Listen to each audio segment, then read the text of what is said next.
सभी को मेरे प्रणाम। जय जिनेन्द्र। आज अध्यात्म उपनिषद के स्वाध्याय का हमारा 31st सेशन है। और मैं प्रणाम करता हूँ आदरणीय डॉक्टर जीतू भाई शाह को, जो हमें बहुत ही सुंदर तरीके से इस पूरे ग्रंथ का स्वाध्याय करा रहे हैं। और उनसे विनती करता हूँ कि आज के स्वाध्याय की शुरुआत करें। प्रणाम जीतू भाई। प्रणाम नील भाई। आज तो हम आपको विशेष प्रणाम करना चाहते हैं और सभी स्वाध्यायी हमारे जो जिज्ञासु भाई और बहन हैं उनको मैं ये बताना चाहता हूँ कि पिछले सप्ताह नील भाई की बहन ने संसार का त्याग करके संयम ग्रहण किया है, दीक्षा ली है।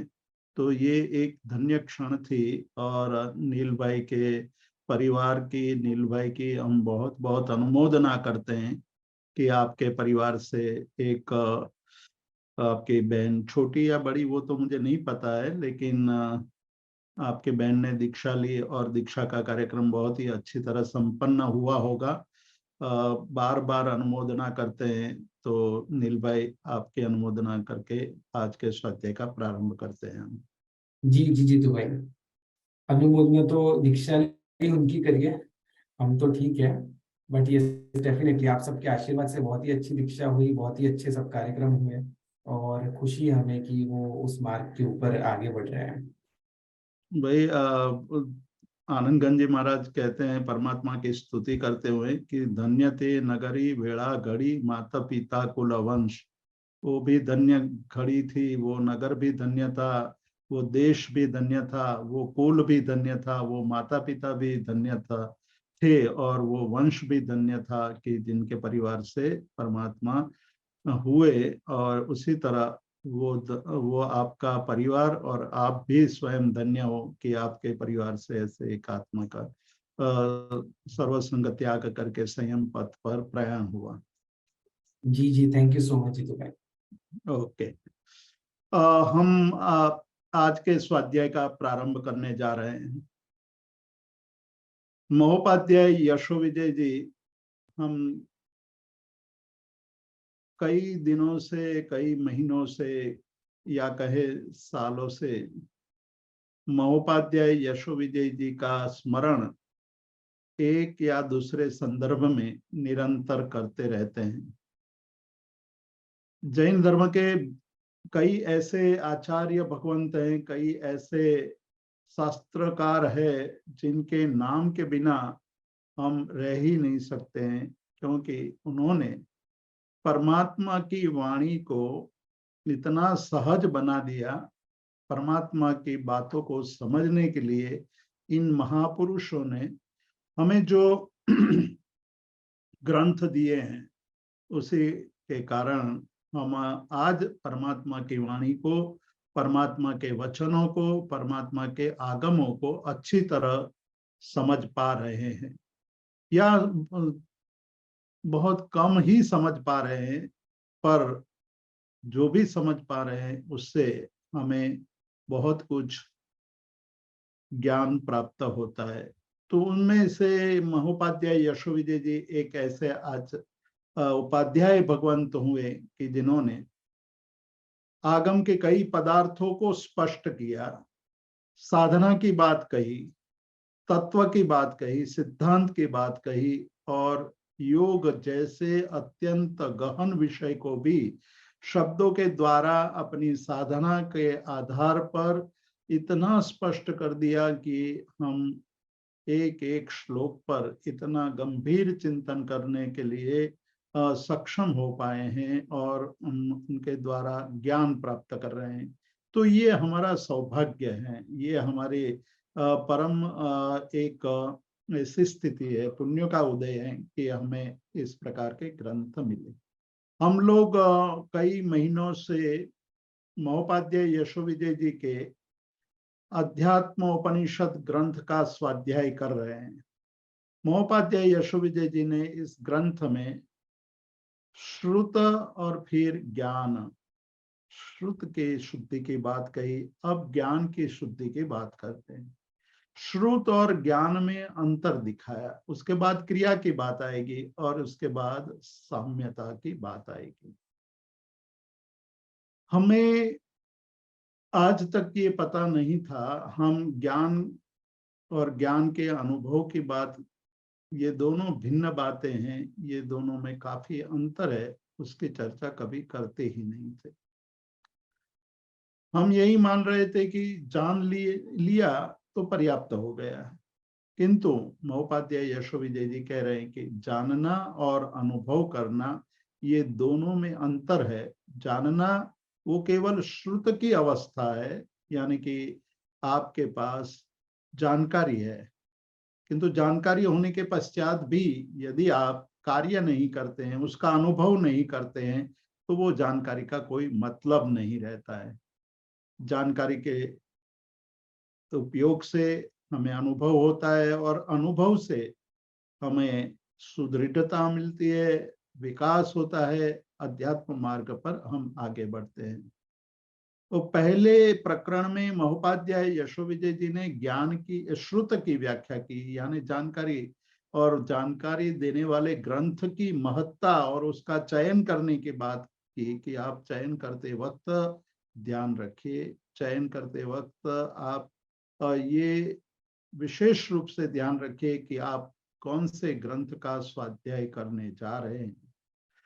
हमारे जीवन का समय बहुत ही कम है। अनंत काल की अपेक्षा से देखा जाए तो हमें जो इस जीवन का समय मिला है वो बहुत ही अल्प समय है।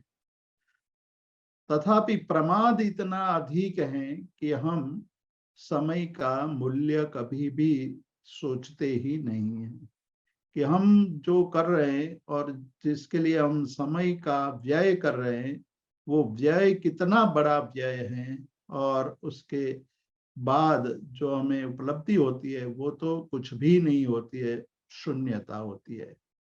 इसलिए यहाँ महोपाध्याय यशोविजय जी श्रुत के बाद अनुभव की बात करते हैं, कहते हैं कि आप अनुभव कीजिए, जो आपको जानकारी है उसका जीवन में उतारने की कोशिश कीजिए। अनुभव जो ज्ञान की जानकारी जो आपको मिली है उसको अनुभव के स्तर पर ले आने के लिए सतत प्रयत्नशील रहना चाहिए। उन्होंने यहाँ हमें जो परमात्म दशा की अनुभूति की बात कही, वो परमात्म दशा की अनुभूति की बात करते हैं, वही सही अनुभव है। हमें इस जो प्रकरण चल रहा है जिसमें अनुभव की बात कर रहे हैं, उसको समझने के लिए थोड़ा हमें विषयांतर भी करना पड़ेगा। हालांकि विषयांतर नहीं है, तथापि मैं विषयांतर इसलिए कह रहा हूं कि यहाँ महोपाध्याय यशोविजय जी अनुभव दशा की जो बात कर रहे हैं, वो अनुभव दशा का स्वरूप क्या है उसको समझने के लिए हमने जो समाधि शतक ग्रंथ का बहुत लंबा स्वाध्याय पूर्ण किया, जिसमें पूज्यपाद देवानंदी जी ने मुख्य रूप से आत्मा के 3 अवस्था की बात कही है या 3 स्वरूप की बात कही है। इस संसार में आत्मा की 3 अवस्था है, एक बहिरात्मा अवस्था, दूसरी अंतरात्मा अवस्था और तीसरी परमात्मा अवस्था। संसार के जीवों की संख्या की अपेक्षा से यदि हम विचार करें तो संसार का बहुत बड़ा भाग, मतलब बहुत बड़े संख्या में लोग प्रायः करके बहिरात्मा अवस्था में ही जीते हैं। उनके लिए बहिरात्मा अवस्था ही अंतरात्मा अवस्था दशा है, क्योंकि वहां ज्ञान नहीं है। जो है वो केवल अपनी मानी हुई बातों को ही सर्वश्रेष्ठ मानने की आशा अपेक्षा रहती है। मतलब कि बहिरात्मा वो हैं जो शरीर आदि को, आदि शब्द से हम बहुत विस्तार से बात कर चुके हैं कि शरीर, इंद्रियां, मन, बाह्य पदार्थ, घर, संपत्ति, माल, मिल्कत आदि सब कुछ उसमें समा जाता है। जो स्व नहीं है, पर है, वो उस पर में स्व का आरोपण कर देना, आरोपितता मतलब उपाधि जिसको कहते हैं, उसका मानना, मतलब कि पर ही स्व है यह मानना, ये बहिरात्मा अवस्था है। आनंदगंज जी महाराज जो महोपाध्याय यशो विजय जी के समय में ही हुए, महोपाध्याय यशो विजय जी और अध्यात्म योगी आनंदगंज जी का मिलाप हुआ था। उस मिलाप में बहुत लंबी चर्चा, आध्यात्मिक चर्चा हुई थी। आध्यात्मिक चर्चा के बाद महोपाध्याय यशो विजय जी ने एक छोटा सा काव्य लिखा है। उस काव्य में उन्होंने अपनी इस जो मुलाकात हुई थी, उस मुलाकात का बहुत ही संक्षेप में लेकिन बहुत ही सचोट शब्दों में इसका बयान किया है। कहा है कि मैं पूरा बदल गया। जो पहले का यशो विजय जी था, मतलब कि आनंदगंज जी महाराज के मिलने से पहले जो यशो विजय थे, वो बदल करके अब सही यशो विजय जी बने। पारसमणि के संग से लोहा भी सुवर्ण में परिवर्तित हो जाता है। उसी तरह यदि हमें कोई महान संत का योग मिल जाता है, तब एक आदमी भी परमात्मा दशा की अनुभूति कर लेता है। ये संतों की, ये महात्माओं की विशेषता है। उनकी साधना का परिपाक है, उनकी साधना का फल है। स्वामी विवेकानंद जब तक महर्षि को नहीं मिले थे, रामकृष्ण परमहंस को नहीं मिले थे, तब तक वो नरेंद्र थे। और वो जब रामकृष्ण परमहंस को मिले तो एक परिवर्तित रूप में मिले, उनका स्वरूप हो गया, स्वरूप का परिवर्तन हो गया, वो विवेकानंद बन गए। ये एक पूरा मतलब परिवर्तन था। हम कई बार परिवर्तन चाहते हैं, लेकिन हमें पता नहीं है कि हमें जो परिवर्तन चाहिए वो कैसा होना चाहिए। संसार में हर जगह जाओ आपको परिवर्तन की गूंज सुनाई देगी। राजकीय माहौल में भी ये देखा जाता है कि जो सत्ताधीन पक्ष है उसको परिवर्तित कर देना चाहिए, उसको बदलना चाहिए।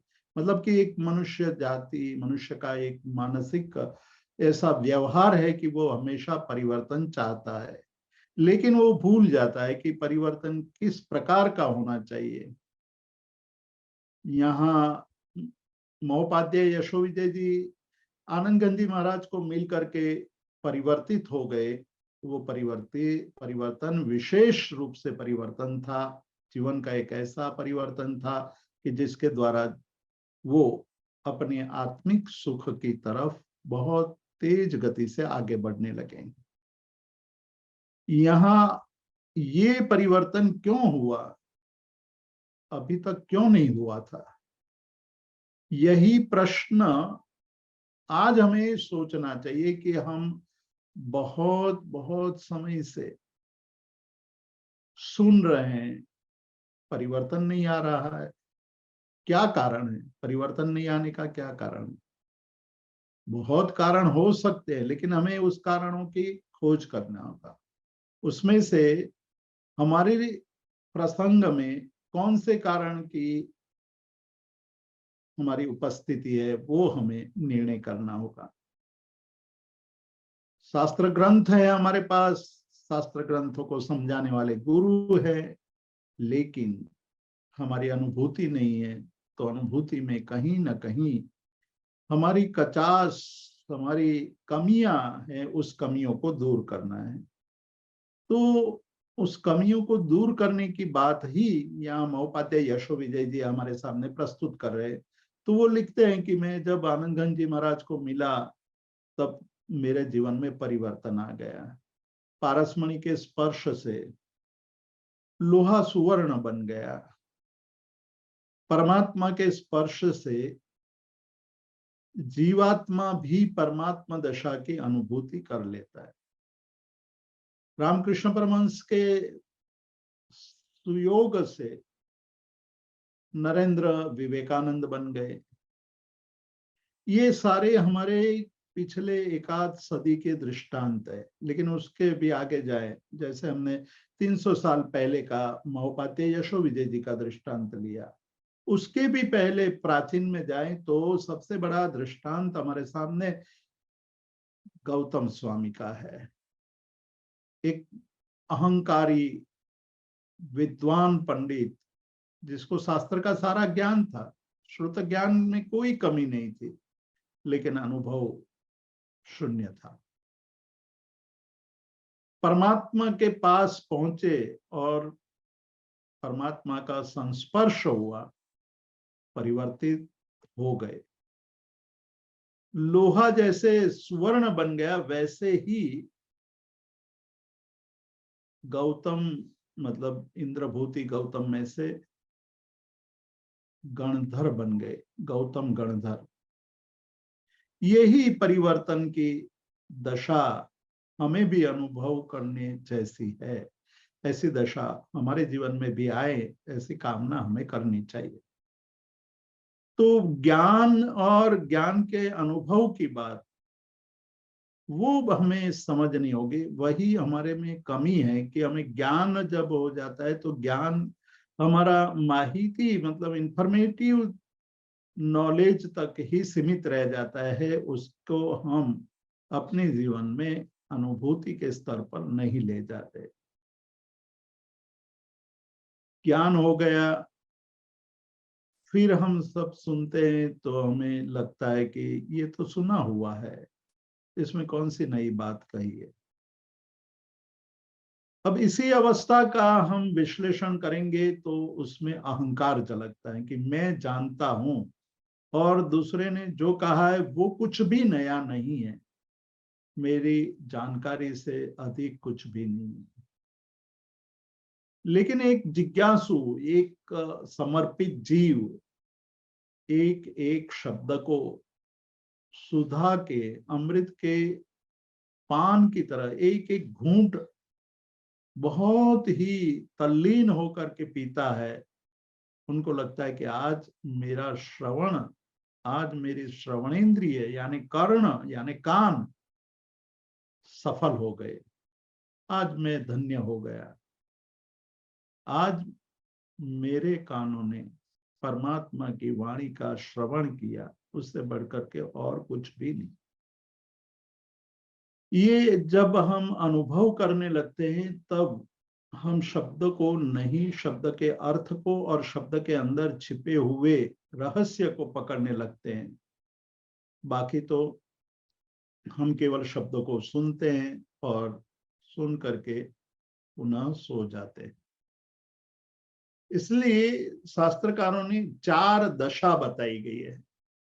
उन्होंने 24वें श्लोक में, महोपाध्याय यशो विजय जी ने 24वें श्लोक में बताया कि न सुषुप्ति ही अमोहत्वान नापि च स्वाप जागरौ कल्पना शिल्प विश्रांते है तुर्यैव अनुभवो दशा। 4 अवस्था का वर्णन किया है। एक सुषुप्ति अवस्था है जिसमें मनुष्य, मानव गहरी नींद में सोया पड़ा रहता है। कोई गहरी नींद में पड़ा हुआ है, मनुष्य जन्म प्राप्त हुआ है, महामूल्यवान मनुष्य भव है, अन्य जीवों की अपेक्षा से मनुष्य भव मूल्यवान है, दुर्लभ है। ये सारी बातें हमने शास्त्रों से जानी है। ये कोई नई बात मैं नहीं कह रहा हूं। मैं जो यहाँ शास्त्र का रहस्य आपके सामने रखना चाहता हूं वो केवल यही है कि हमने जो जाना है उसका अनुभव करना। एक बार अनुभूति हो जाती है तो पूरी परिस्थिति पलट जाती। एक मनुष्य, एक अतिथि एक धनवान परिवार में अतिथि बनकर, मेहमान बनकर के आया है। वो मेहमान बहुत बड़ा जवेरी भी था, जौहरी था, रत्नों का पारखू था। उनको पता था कि रत्न क्या है, किसे रत्न कहते हैं। जब वो इस यजमान के घर आया, उन्होंने ड्राइंग रूम में बैठ करके देखा कि ये रूम में क्या क्या है। बहुत अच्छी सजावट है, बहुत मूल्यवान फर्नीचर है और बहुत सुंदर गालीचा बिछाया हुआ है। सुंदर मूल्यवान अलग अलग देशों से लाई हुई चीजों से घर को सजाया गया है। उनके ये खंड में, ये ड्राइंग रूम में एक टेबल पर एक पत्थर का टुकड़ा पड़ा हुआ है। उन्होंने पूछा कि भाई, मालिक को पूछा कि ये क्यों यहाँ रखा है। अरे ये थोड़ा चमकीला पत्थर है, इसलिए मैंने रखा है इधर। यह सुनकर उस मेहमान ने कहा कि अरे तुम्हें कुछ पता ही नहीं है, ये पत्थर पत्थर नहीं है, ये तो बहुत ही कीमती रत्न है, हीरा है, और इसका मूल्य लाखों नहीं करोड़ों रुपये में जाता है। जब उस मालिक को ये पता चला कि ये तो मूल्यवान पत्थर है, पत्थर नहीं है, रत्न है, तो तुरंत उन्होंने उनकी दृष्टि बदल गई। उन्होंने उसको उठाया, उसको एक डिब्बी में रखा। उस डिब्बी को अलमारी खोली। अलमारी के अंदर जो एक खाना होता है, एक छोटा सा, जहां हम रत्न और गहने रखते हैं, उसमें उस डिब्बी को रख दिया। जो अभी तक ड्राइंग रूम में एक टेबल पर पत्थर के टुकड़े के रूप में सजावट के रूप में रखा गया था, उनको पता नहीं था कि ये मूल्यवान पत्थर है।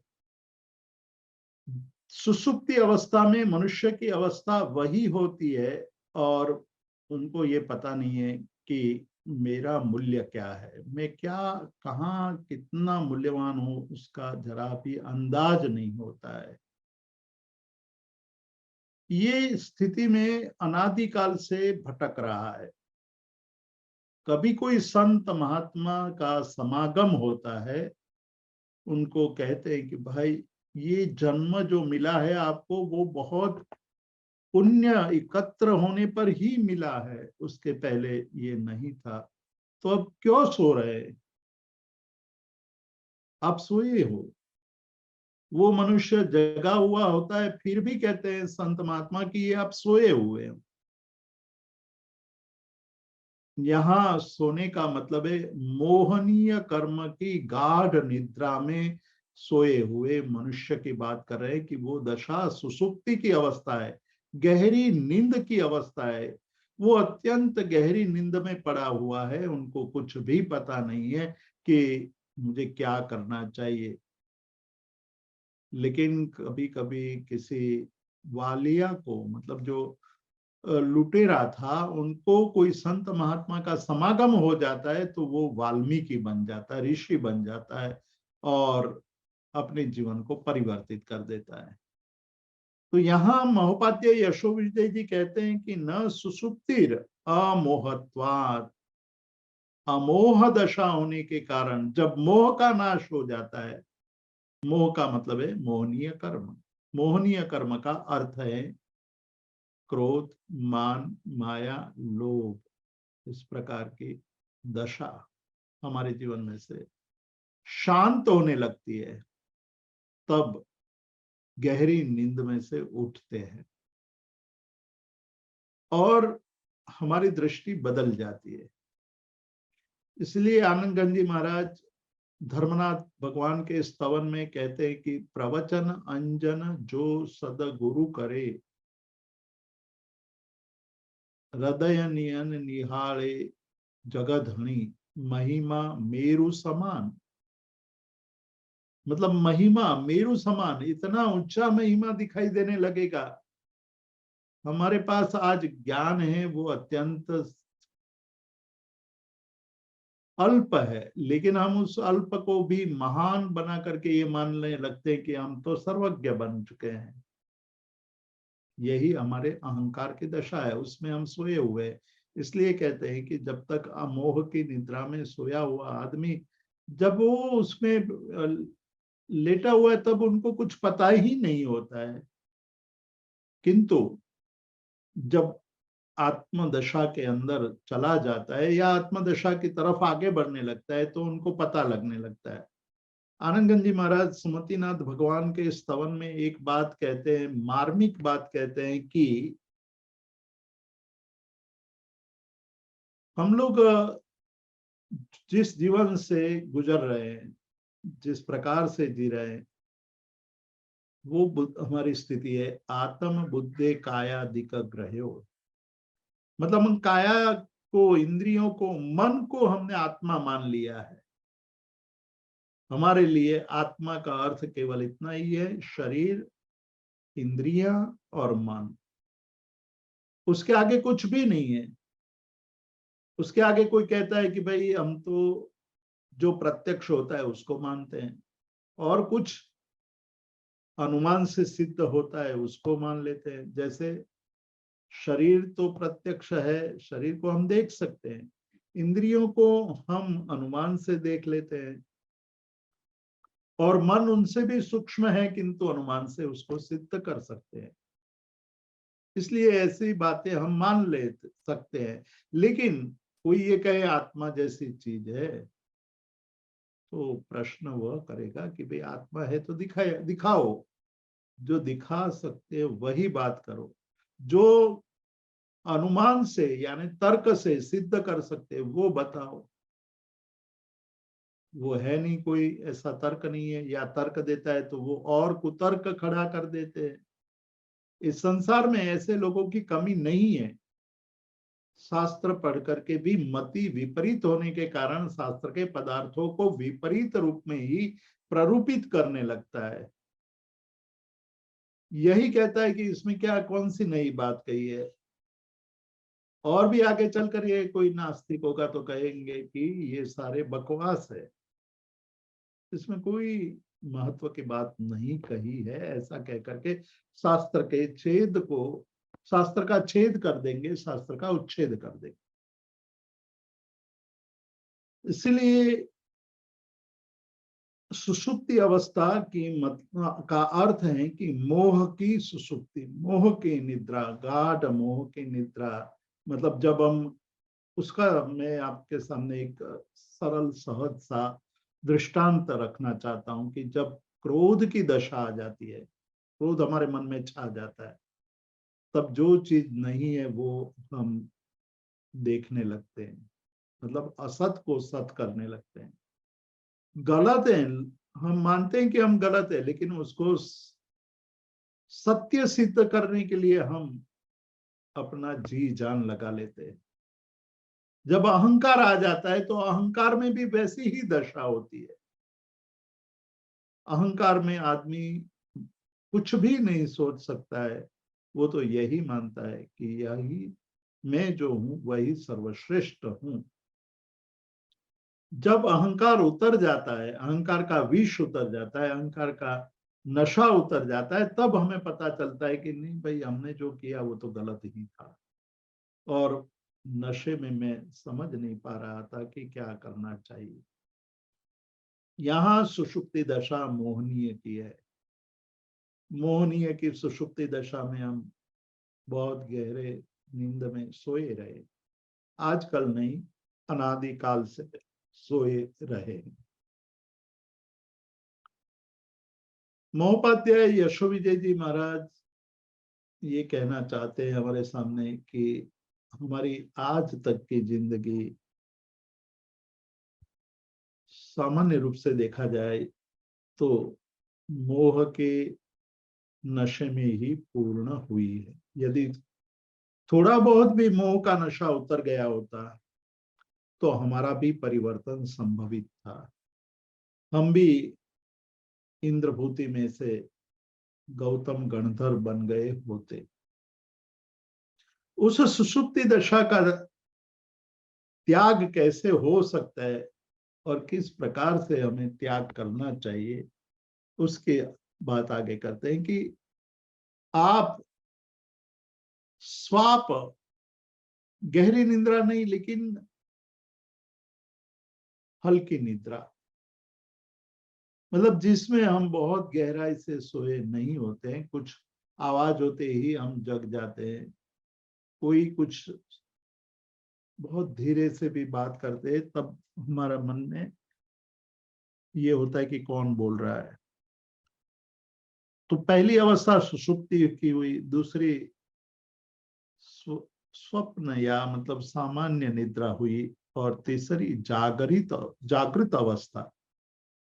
अब जागृत अवस्था का मतलब यहाँ कहते हैं कि वो जागृत अवस्था है कि नहीं, वो भी हमें सोचना चाहिए। जागृत अवस्था का मतलब है जब हम कल्पना को शांत कर दे। कल्पना की शिल्प अवस्था, यहाँ महोपाध्याय यशो विजय जी बहुत ही मार्मिक दृष्टांत दे रहे हैं कि कल्पना रूपी शिल्पी, शिल्प रचने वाला, वो सतत जागृत अवस्था में कल्पना रूपी शिल्प का निर्माण करता रहता है। यह करना है, वह करना है, मैंने ये कर दिया वो तो नहीं करने जैसा था, मैंने ऐसा कर दिया वो नहीं करने जैसा था, वगैरह वगैरह। ये हमारी दशा है, ये हमारी अवस्था है। कल्पना रूपी शिल्पी निरंतर शिल्प की रचना करते जाता है। शिल्पी औजार को लेकर के, मतलब अपने टाकनी को लेकर के हथौड़ी से पत्थर को तराशते रहता है। उसी तरह हम कल्पना के द्वारा अपने आप को तराशते रहते हैं। ये अवस्था, वो भी अवस्था, मतलब वो अवस्था भी सही नहीं है। एक वो चौथी दशा है जिसको तुरीय अवस्था कही है। तुरीय का मतलब चतुर्थ। चौथी अवस्था है जिसमें अनुभवात्मक बोध होता है। न सुसुप्ति की दशा है, मोह की तीव्र दशा नहीं है, जहां हमारे अंदर स्वप्न अवस्था भी नहीं है और जागृत अवस्था से ऊपर उठ गए हैं। जागृत अवस्था से ऊपर उठने का मतलब है अब अपने विशुद्ध रूप में, अपने शुद्ध रूप में अंदर उतर गए हैं। वही दशा चौथी दशा है। उसी दशा की प्राप्ति की कामना योगी को रहती है, साधक को रहती है कि मैं तुरीय दशा में पहुंच जाऊं। मुझे सुसुप्ति अवस्था नहीं चाहिए, मतलब गाढ़ निद्रा भी नहीं चाहिए, मुझे स्वप्न अवस्था भी नहीं चाहिए, मुझे जागृत अवस्था भी नहीं चाहिए, मुझे तुरीय अवस्था। इन तीनों से पर जो चौथी अवस्था है वो परमात्मा दशा की अनुभूति, यानी कि परमात्मा भाव में ही लीन रहने की अवस्था मुझे मिले, वही अवस्था श्रेष्ठ है। आनंदगंज जी की जिस पंक्ति की बात हम कर रहे थे, वैसे तो कई बार उस पंक्ति का उल्लेख किया है सुमतिनाथ भगवान के स्तवन में। आनंदगंज जी महाराज परमात्मा के सामने बैठ करके विनंती करते हैं। वो कहते हैं कि इस संसार में 3 प्रकार के आत्माएं हैं, या आत्मा की 3 अवस्थाएं हैं। बहिरात्मा अवस्था तो कायादिक, मतलब आत्म बुद्धि कायादिक ग्रह्यो, मतलब आत्म बुद्धि से कायादिक को मैंने ग्रहण किया। वो तो अघरूप या अंधरूप, 2 शब्द का प्रयोग किया है वहां, या दोष शब्द का प्रयोग हमें मिलता है प्राचीन पांडुलिपियों में। कभी कभी हमें अंध शब्द का प्रयोग मिलता है, कभी कभी अघ शब्द का प्रयोग मिलता है। अघ का अर्थ है पाप और अंध शब्द का अर्थ है अंधापन।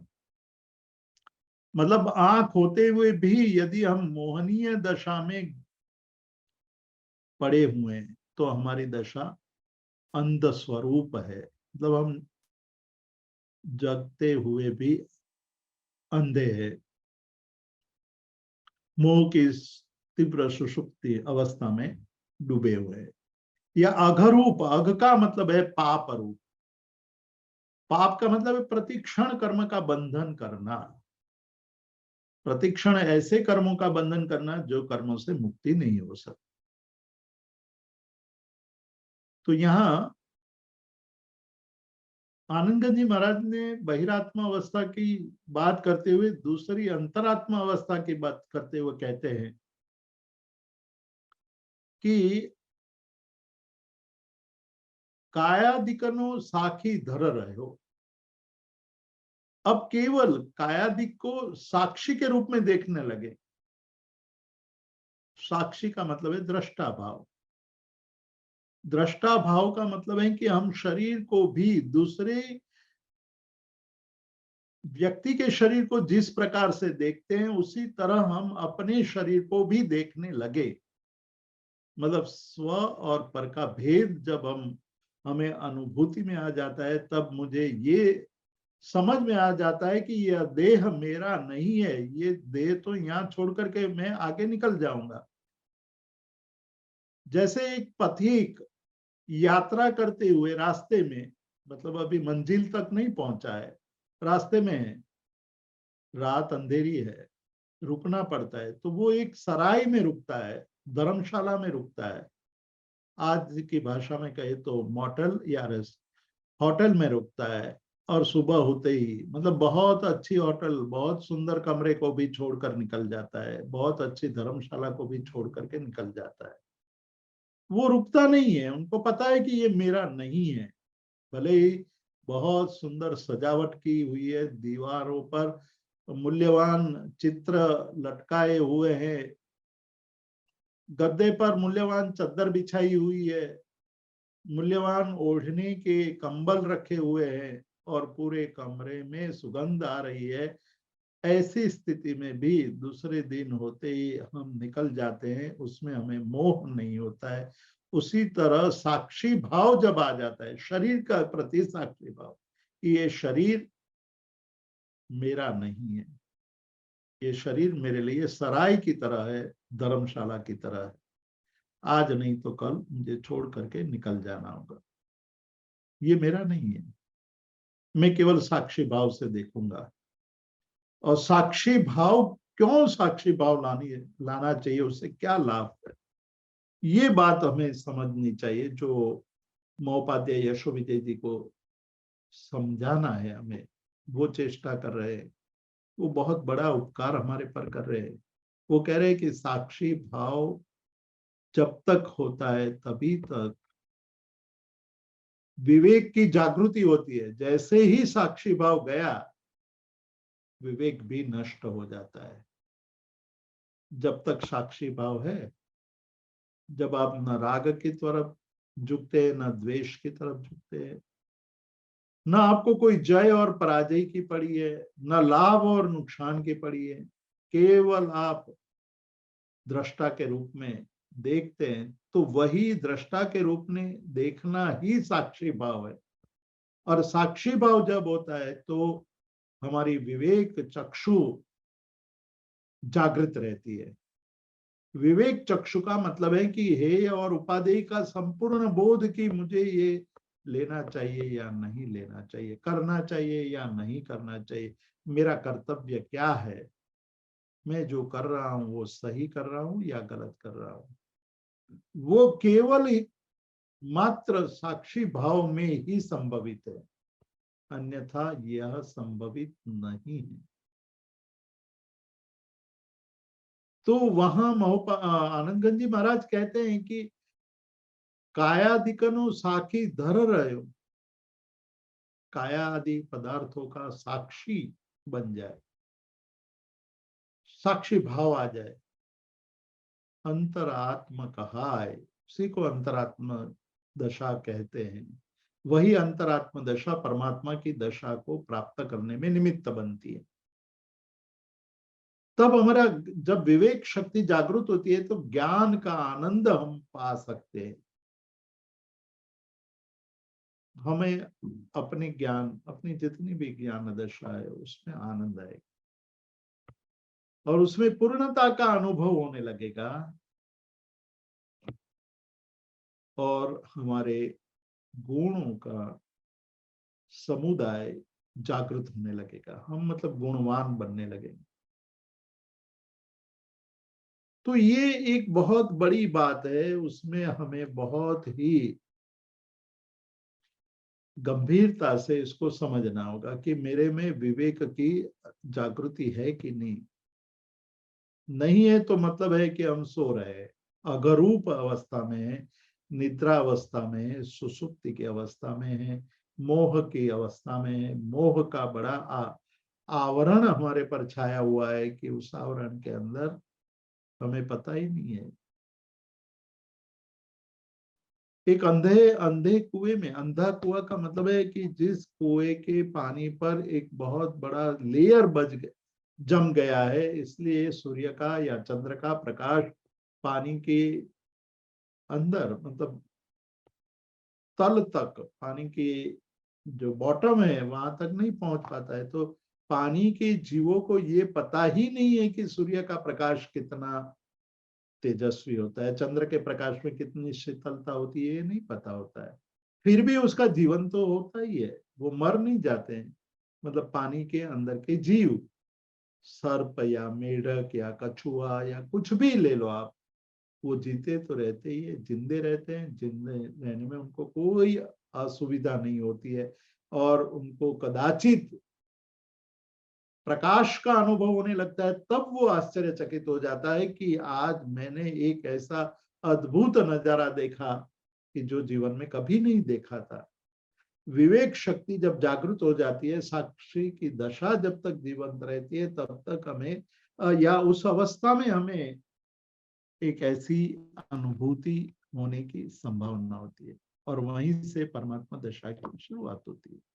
इसलिए थीर रूप अथई, मतलब जब हम स्थिरता की दशा में आते हैं, स्थिर होने लगते हैं। आप देखेंगे पूरा कायोत्सर्ग का जो विज्ञान है, उसको आप बहुत गंभीरता से सोचेंगे तो सबसे पहले कायोत्सर्ग की दशा में जाने का मतलब ही है स्थिरता। काया की स्थिरता, वाणी की स्थिरता, मन की स्थिरता। जब स्थिरता आने लगती है, मतलब विचलित नहीं है, काया विचलित नहीं है, मतलब काया अब इधर उधर हो नहीं रही है, काया एकदम स्थिर हो गई है, जैसे मूर्तिवत।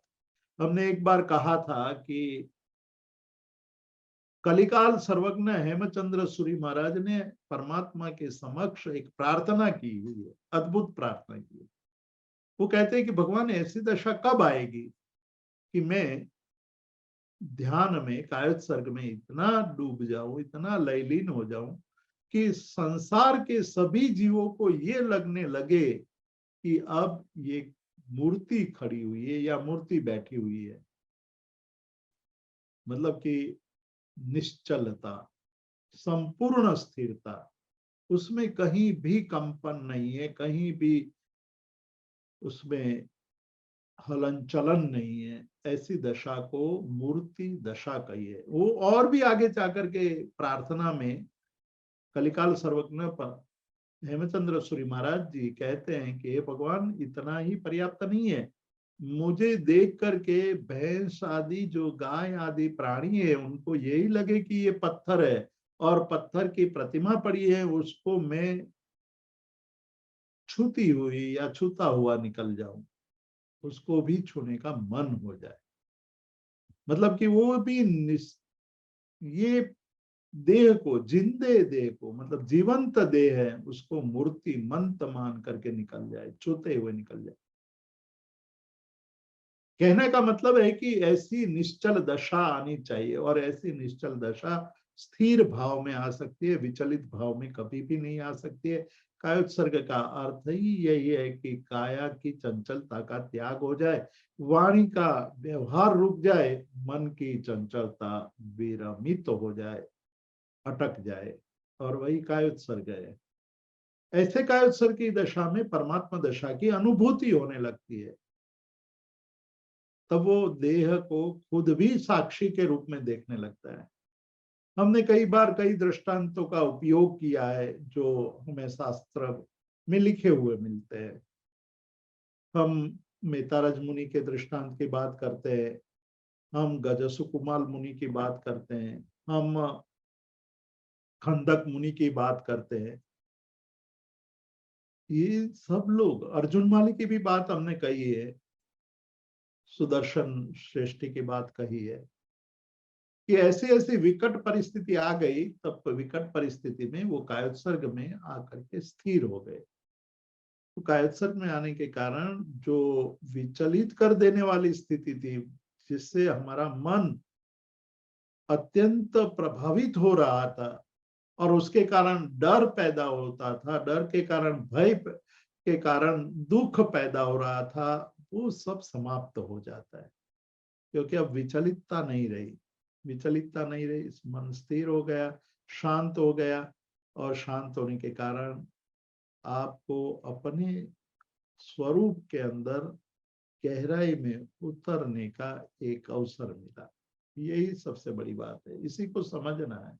ये जब आप समझने लगते हैं तब आपको ये पता चलता है कि परमात्मा दशा का स्वरूप कैसा है। परम श्रेष्ठ संपत्ति संपजे, उत्तमोत्तम संपत्ति की प्राप्ति होने लगती है, जिसकी हमने कभी अनुभूति ही नहीं की है। ऐसी अनुभूति की दशा हमें तुरीय अवस्था में होती है, और तुरीय अवस्था में क्या कैसा स्वरूप है वो बताते हैं। अब थोड़ा और महोपाध्याय यशो विजय जी हमें 26वें श्लोक में थोड़ा और अलग ढंग से समझाने की कोशिश कर रहे हैं। वो कहते हैं कि ये पर्यायेषु निरताः, ये पर्यायेषु निरताः ते ही अन्य समय स्थिताः। समय शब्द का प्रयोग किया है यहाँ। समय के कई अर्थ होते हैं। समय का एक जो प्रचलित अर्थ है वो टाइम है, समय है। समय का अर्थ है टाइम, काल, काल के अर्थ में समय का प्रयोग हुआ। एक समय का अर्थ होता है आत्मा, सामायिक समय का लाभ यानी आत्मदशा की, जिससे हमें अनुभूति होती है। अब आप देखिए, आत्मदशा की अनुभूति की क्रिया को सामायिक कहा, तो सामायिक में क्या होता है? सामायिक में एक आसन पर आप स्थिर हो जाते हैं, काया के हलन चलन को, काया के अस्थिरता को, काया के चंचलता को एक स्थान पर बैठकर, एक आसन पर बैठ करके आप त्याग देते हैं। अब आप 48 मिनट तक एक आसन पर स्थिर हो जाते हैं, शांत बैठ जाते हैं, स्थिरता आती, स्थिर रूप थई परमात्मनु भावो। आप स्थिर होकर के परमात्मा पद की अनुभूति करने लगते हैं। इसलिए स्थिरता का महत्व है, इसलिए कायोत्सर्ग में स्थिरता को सबसे बड़ा प्राधान्य दिया गया, सामायिक में स्थिरता को प्राधान्य दिया गया है। आप एक मोटे तौर पर हम मान ले कि 48 मिनट की एक सामयिक लेकर के बैठे हैं और जो अनुभूति करते हैं वो, और दूसरे दिन आप ऐसा एक प्रयोग कीजिए कि 48 मिनट आप बैठे, केवल बैठे, सामयिक नहीं लिए आप। सामयिक जिस दिन लिए उस दिन मोबाइल फोन की रिंग बजने लगती है, पर उस दिन हम स्थिर हो गए हैं, मन को भी कह दिया है कि 48 मिनट तक कोई डिस्टर्बेंस से विचलित नहीं होना है। फोन की रिंग बजती रहेगी, बजती रहेगी, आपके मन में कोई विभाव दशा का भाव उत्पन्न नहीं होगा। दूसरे दिन आपने सामयिक नहीं लिए, फोन की रिंग बजती है, आप खड़े हो जाएंगे, आपके मन में ये अनेक प्रकार के संकल्प विकल्प उत्पन्न हो जाएंगे। फोन की रिंग सुनते ही आपको हो जाएगा कि आज अभी 10 बजे है, सुबह का 10 बजे या रात का 10 बजे, किसने फोन किया होगा, क्यों किया होगा, क्या काम हो रहा है। अब आप उठ करके फोन तक पहुंचते पहुंचते फोन की रिंग ऑफ हो जाती है, मतलब समाप्त हो जाती है। अब आजकल तो हमारे पास स्क्रीन पर सारी बातें दिखाई देती है कि फलाने का फोन था, तो हमारा मन और चिंतन करने लगता है और संकल्प विकल्प की दिशा में चला जाता है और सोचने लगता है कि अभी उसने क्यों फोन किया होगा, अभी सुबह तो हम मिले थे, बहुत सारी बात हुई थी, अब पुनः फोन करने की क्या आवश्यकता रही होगी। या किसी और का फोन आया है जो कई 1-2 साल से फोन नहीं कर रहा था, उसका फोन आया, तो आपके मन में ये प्रश्न उठेगा कि उन्होंने क्यों फोन किया होगा, क्या कारण होगा, उस फोन करने की क्या आवश्यकता रही होगी।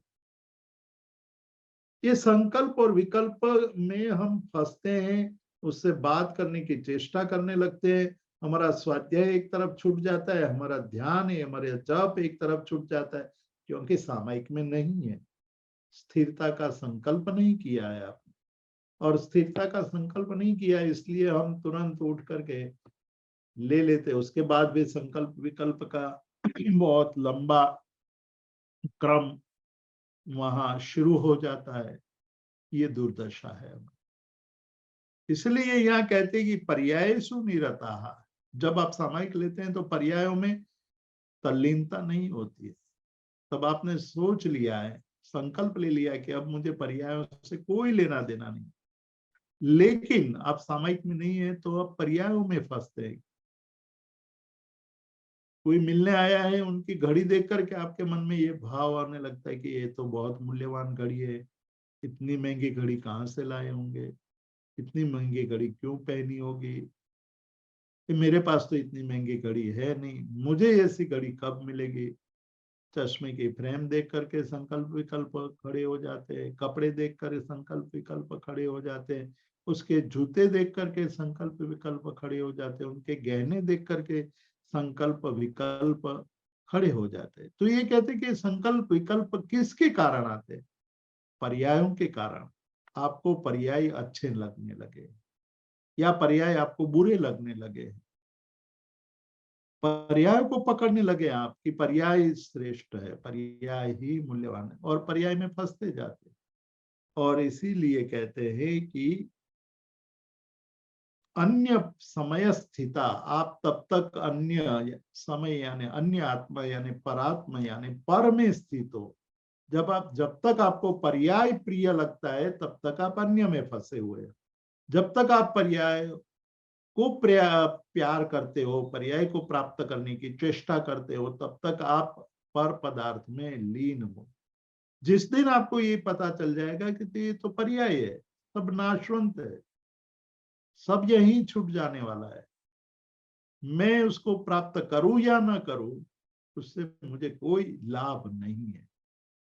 एक राजा भी वही खाता है जो मैं खाता हूं, जो मैं खाता हूं वही राजा खाता है। फर्क केवल इतना ही होता है कि उसको परोसने वाले लोग होते हैं, उसको गरम गरम मिल जाता है, उसको बड़ी थाली में मिलता है, उसको थोड़ा सुंदर स्वरूप में परोसा जाता है। वो हमारे पास नहीं, हम सामान्य हैं तो सामान्य रूप से हमें मिलता है, लेकिन खाना तो अन्न ही होता है, खाना तो पानी पीना, खाने पीने की सामग्री तो वही की वही रहती है। पर्यायों में जब हम ये समझ आ जाती है कि ये पर्याय मेरे जीवन की जीने की अवस्था के लिए आवश्यक है, लेकिन इस पर्यायों में क्यों फंसू मैं, मुझे पर्यायों में नहीं फंसना है। आत्म स्वभाव निष्ठा नाम, जो अपने स्वभाव में, आप स्वभाव में अवधू सदा मगन में रहना। आनंद गंज जी महाराज जीव स्वभाव की सच्चाई में ये पंक्ति कहते हैं कि अपने ही स्वभाव में लीन रहना। पर की पंचात, पर के पदार्थों को प्राप्त करना, तिरस्कार करना, ये सब व्यर्थ है, आज है कल नहीं होगा। संयोग वियोग में ही परिणत होता है, वियोग पुनः संयोग के लिए होता है। ये परिवर्तनशील जगत है, परिवर्तन होता रहता है। मैं उस परिवर्तन को समझता नहीं हूँ, इसलिए मुझे अच्छा और बुरा लगता है, मेरे मन में अच्छाई और बुराई की बात आने लगती है, क्योंकि मैं पर में स्थित हूँ, पर्यायों में स्थित हूँ, पर्यायों को अच्छा मानने लगा हूँ। जब पर्यायों में से अपनी दृष्टि को निकाल करके स्व में स्थिर कर देते हैं, आत्मदशा में स्थिर कर देते हैं, तब आपके लिए उत्तम परिस्थिति, ध्रुव परिस्थिति, स्वसमय स्थिता, अपने आप में स्थित अवस्था प्राप्त होती है। वो ध्रुव होती है, वो खंडित होती नहीं है। फिर एक बार आत्मदशा की अनुभूति हो जाती है, उस दशा के अनुभव की प्रीति पैदा हो जाती है, तो बहुत बड़ा परिवर्तन आने लगता है। महोपाध्याय यशो विजय जी इसी दिशा में इंगित कर रहे हैं कि शास्त्र तो बहुत पढ़ लिए, शास्त्र का अध्ययन बहुत सारा कर लिया, अब उसको जीवन में चरितार्थ करने का समय आ गया है। उस समय को साधना होगा, उस समय को हमें अपने जीवन के विकास में लगाना होगा, तो हमारा जीवन धन्य बन जाएगा। आज यहीं तक, आगे हम अगले स्वाध्याय में बात करेंगे। जी thank you so much Jitu भाई। अब ये सेशन ओपन है, अगर किसी को कोई प्रश्न पूछना है तो हैंड रेज कर सकते हैं।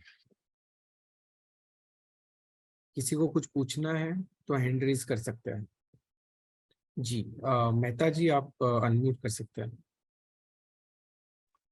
प्रणाम जीतू भाई। हाँ जी, प्रणाम।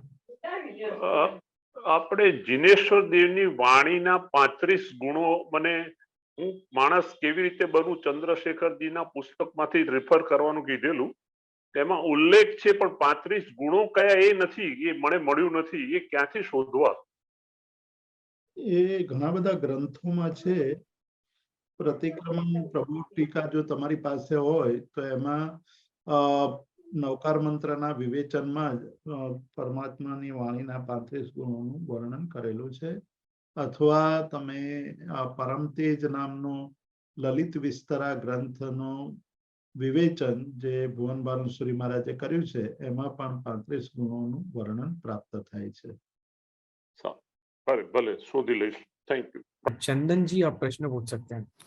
जी, આજે જે કોબામાં બપોરના 2 વાગે જે વિદ્વાનોની મીટિંગ હતી, જે એમનું સેમિનાર હતું, તો એનું પાસવર્ડ ને બધું, એટલે આઈડિયા આવી છે પણ પાસવર્ડ નથી, એટલે નહીં થયું મારું ચાલુ. બેન, આજે અમે લોકો બધા ત્યાં ગયા હતા, વિદ્વાનો બધા ભેગા થયા હતા. પ્રતિષ્ઠાનો જે મંડપ હતો, તે મંડપ 3:30 વાગ્યા સુધી અમને મળી શક્યો નહોતો. એમાં વિધિ ચાલી રહી હતી, એટલે અમારે મંડપ બહાર એક બીજો નાનકડો મંડપ હતો, એમાં બેસીને અમારે ચર્ચા વિચારણા કરવી પડી. પેપર આવ્યા, પણ એ જગ્યાએ કોઈ ઇન્ટરનેટ કે એનું કનેક્શનની સુવિધા નહોતી, જેથી અમે દિલગીર છીએ કે અમે જાહેરાત કરી હોવા છતાંય તેનું પ્રસારણ કરી શક્યા નહોતા. ઓકે, આભાર. जी और किसी को कोई प्रश्न है तो हैंड रेज कर सकते हैं। जी जीतू भाई, ऐसे कोई प्रश्न नहीं है। थैंक यू सो मच, बहुत बहुत धन्यवाद। आपने बहुत ही सुंदर तरीके से आज का स्वाध्याय शुरू किया, जिसमें आपने श्रुत और ज्ञान का जो डिफरेंस है वो समझाते हुए पूरे आज स्वाध्याय को आगे बढ़ाया। उसके लिए बहुत बहुत धन्यवाद। और हम आज के सेशन को विराम देते हैं। जगत के सभी जीवों का कल्याण हो, जगत के सभी जीवों का मंगल हो, जगत के सभी जीव हमारे मित्र है, कोई भी हमारा वैरी नहीं, इस भावना के साथ प्रार्थना। अणु परमाणु शिव बनी जाओ, अखा विश्व मंगल थाओ, सर्वे जीवो मोक्षे जाओ। कामिनी सव्व जीवे सव्वे जीवा कमंतु में, मित्ति में सव्व भुवेसु वैरम मज्जन कीर्णे, सर्वथा सौ सुखीता हो, पाप ना कोई आचरो, राग द्वेषति मुक्त बनीने, समता सौ समाचरो। सभी को मेरे प्रणाम। जय जिनेन्द्र।